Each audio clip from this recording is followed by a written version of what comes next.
What is up, YouTube? I'm back again with another book review. This time it is Horns by Joe Hill. I recently finished this and Survivor by Chuck Palahniuk.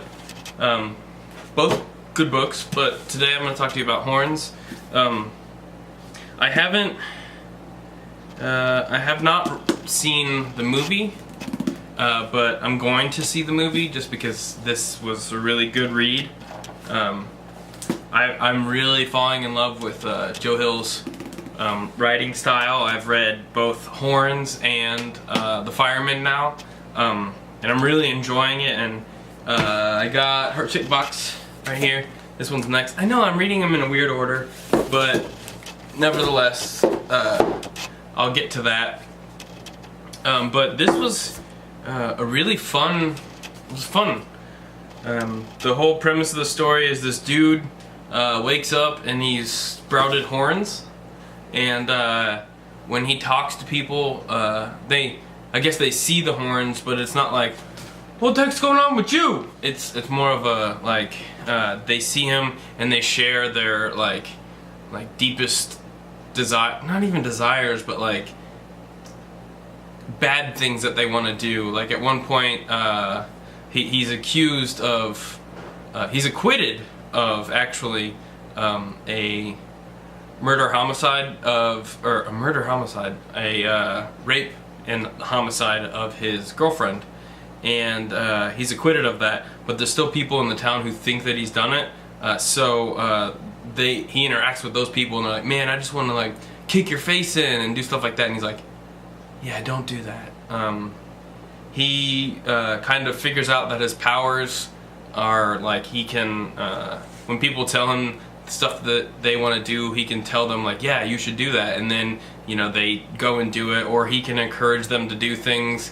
And stronger-willed people react differently than weaker-willed people, but essentially he starts turning into the devil, and near the end of the book, like his skin gets burned, and so he's like charred red, and he carries around a pitchfork, and it's really a comical, depiction of that whole romantic, image of the devil. But it's fun. It's fun. He does a great job. There's a portion in the middle of the book where he goes back and looks at their childhood, and he's back for a really long time, and I forgot what was happening in the main story during the flashback. And then when we get back to the Back to the Future, he is like, I'm like, oh, what's happening? Oh, okay. So there's like a really big flashback in the middle of the story. It's fun. It's cool. I enjoyed it. He looks at it's a bit sacrilegious during parts. It would be really interesting to sit down with the Kings during like a holiday, because Joe has written like this and is a bit sacrilegious, and like Stephen King's got a lot of religious parts in his writing. There's a lot of symbolism and like analogy to religious things, and one of Stephen King's daughters is a priest or a pastor.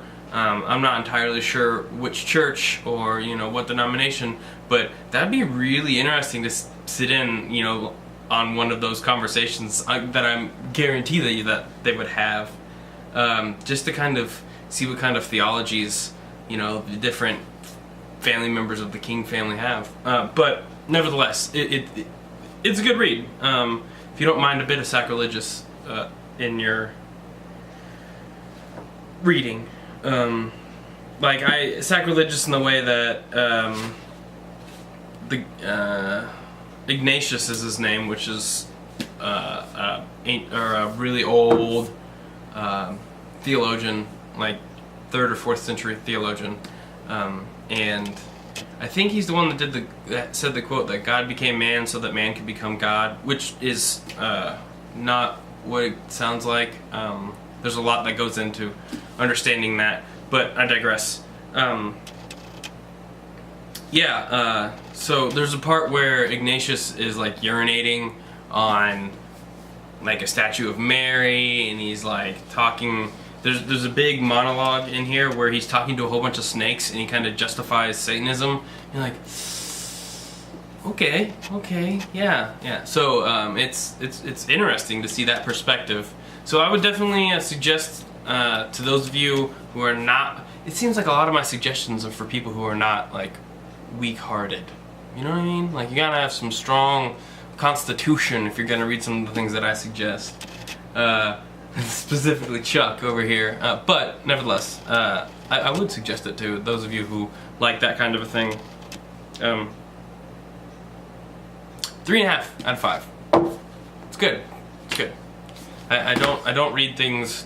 I don't finish books that I don't like. So 3.5 is a good, is a good vote, because I wouldn't give something a vote if I hadn't finished it. So, all right. I'm gonna be uploading. I'm sure I've already uploaded Under the Dome. I've got this one, and then I've got this one coming out soon. I'm currently reading The Shining, and I'm gonna get to Dr. Sleep after that, just because I've had Dr. Sleep on my shelf forever and I haven't read it, so it's good to have it out there. I want to read Needful Things too. I don't have a copy of that, so I'll have to look around, maybe take a whole bunch of these old books I don't care for to half-price books or something and get a copy of Needful Things. But I'll see you guys later, and don't forget, back to the book.